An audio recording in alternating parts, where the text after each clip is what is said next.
Senator Cruz. Thank you, Mr. Chairman. Welcome. I think one of the worst legacies of the Obama presidency was the politicization of the Department of Justice during the 8 years of the Obama-Biden presidency. The Department of Justice has a long history of being apolitical, of exercising fidelity to law, of not being used as a partisan weapon to target the enemies of whichever administration is in power. The Obama-Biden administration corrupted that process, and we are still dealing with the consequences. I believe appointees to the Department of Justice should have a demonstrated record of fidelity to law and impartiality, an ability to defend the rule of law. Ms. Gupta, as I look at your record is one of an extreme partisan advocate. Your record is an ideologue. Now, there's a role in our democratic and political process for ideologues, for people that are extreme, radical advocates. That role, I believe, is not being the number 3 lawyer at the Department of Justice in charge of the impartial and fair administration of justice. As I look at your record on every single issue, the positions you've advocated for are on the extreme left, and you've demonstrated an intolerance for and hostility to anyone that disagrees with the extreme left political positions. On the issue of abortion, is there any restriction whatsoever on an abortion that you believe is permissible? Senator, first, let me begin by saying I'm sorry that you feel that way. As a lifelong civil rights advocate, my duty has been to enforce the Constitution, not enforce anyone's political agenda or partisan agenda. I have apologized today for some of the harsh rhetoric that I've used, and I mean that and I'm not focusing on your college years. I'm focusing on as an adult and practicing lawyer. But let's just start with a substantive question. Is it permissible for the government to prohibit partial birth abortion? Yes or no? Senator, my duty, if confirmed, will be to federal laws and the Constitution. Roe versus Wade is established precedent and has been reaffirmed numerous times by the courts. And my duty will be to enforce the federal laws and the Constitution. Okay, so you're declining to answer that. How about the Heller decision, which upheld the individual right to keep and bear arms, a fundamental right in the Bill of Rights? Was Heller rightly decided? Senator, Heller is law of the land, and I will enforce Heller as so you're not answering that either. All right, let's shift to a different topic. Religious liberty. You've demonstrated significant hostility to religious liberty. You have defended the Obama administration's targeting and persecuting of the Little Sisters of the Poor. Not too long ago, religious liberty was a bipartisan commitment in Congress. The Religious Freedom Restoration Act was introduced by then Representative Chuck Schumer. It passed the House unanimously. It passed the Senate 97-3 and was signed into law by President Clinton. Now, today's Democratic Party has abandoned religious liberty. Indeed, the Equality Act, of which you are a vocal supporter, that has now come out of the House of Representatives, is a radical piece of legislation that, among other things, explicitly repeals significant aspects of the Religious Freedom Restoration Act to take away our religious liberties. You have been a vocal defender of the Equality Act. Do you agree with the provisions stripping RFRA's religious liberty protections from Americans? Senator, let me begin by saying that religious liberty is incredibly important to me. I am a person of faith. My family is one of deep and abiding faith. And this country's founding freedom was rooted in religious liberty. I have defended religious freedom throughout my career. When I was at the Justice Department, I launched an interagency effort to protect religious liberty. Ms. Gupta, I appreciate that, but our time is limited, so if you could answer the question I asked. It's only fair to allow her to complete her answer. Mr. Chairman, I understand that she has things she wants to say, but I asked if she supports the repeal of RFRA.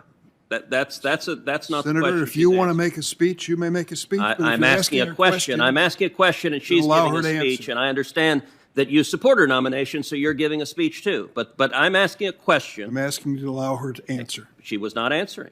She's welcome to answer the question. The question is, Do you support the Equality Acts repealing RFRA's protections of religious liberty for Americans? Senator, I support RFRA. I have enforced provisions of RFRA, and the Justice Department must enforce the law. The Justice Department enforces religious liberty and protects it. It also enforces our nation's anti-discrimination laws. Let and me it will try be a incumbent on the third Justice. time. Do you support the Equality Act's repeal of RFRA's religious liberty protections? Senator, if confirmed as Associate Attorney General, my duty will be to enforce laws to protect religious liberty and the anti-discrimination laws that the Justice Department Okay, so you're declining to answer enforce. that as well. Let's move to another topic, which is school choice. Your tenure at the Department of Justice demonstrated a radical hostility to school choice, such that the Department of Justice intervened in a case trying to kill a Louisiana school choice program there, even though many African-American parents strongly supported the program. The Black Alliance for Educational Options was fighting on the other side. The federal court at issue there specifically reprimanded the Department of Justice under your leadership for ineffective lawyering, that's a quote, and for attempting to, quote, circumvent the ordinary litigation process in order to regulate the school choice program without any legal judgment against the state. Do you regret using the Department of Justice to fight against the school choice program that was providing hope and opportunity to low-income minority kids in Louisiana? Senator, I have dedicated my life to fighting for opportunity for low-income children of all communities in having educational opportunity. Again, as I said, my duty, if I am confirmed as Associate Attorney General, will be to enforce the law and Constitution. And I have to look at the facts and laws of any Ms. particular Gupta, you're situation. still not answering the question. That's been let's move to another one. At the beginning of this hearing, Chairman Durbin asked you about abolishing the police, and you said, I do not support defunding the police, which is clearly the right political answer seeking to get confirmed. I would note that just a few months ago, last year, in written correspondence with the Senate of the United States, you encouraged Congress to, quote, re-examine federal spending priorities and shrink the footprint of the police and criminal legal system in this country. And you also encouraged reallocating resources and stated, quote, some people call it defunding the police. Other people call it divest, invest. But whatever you call it, if you care about mass incarceration, you have to care about skewed funding priorities. These were not college writings. This was about 8 months ago that you wrote this to the Senate. By any measure, that's advocating defunding the police, and yet today you're telling this committee you don't support that. Senator, respectfully, I disagree with how you're characterizing that. I don't support defunding the police. I've been very clear about that. I have Were the quotes I read enjoyed, inaccurate? if I may, sorry? Were the quotes I read inaccurate? Well, let me, if I may, can I tell you what those statements reflect conversations that I've had with sheriffs around the country, police officers, police chiefs, civil rights activists, who have been talking to me for years, long before, as I said, the events of this summer, about the fact that we have placed so many of our nation's social problems at the feet of police.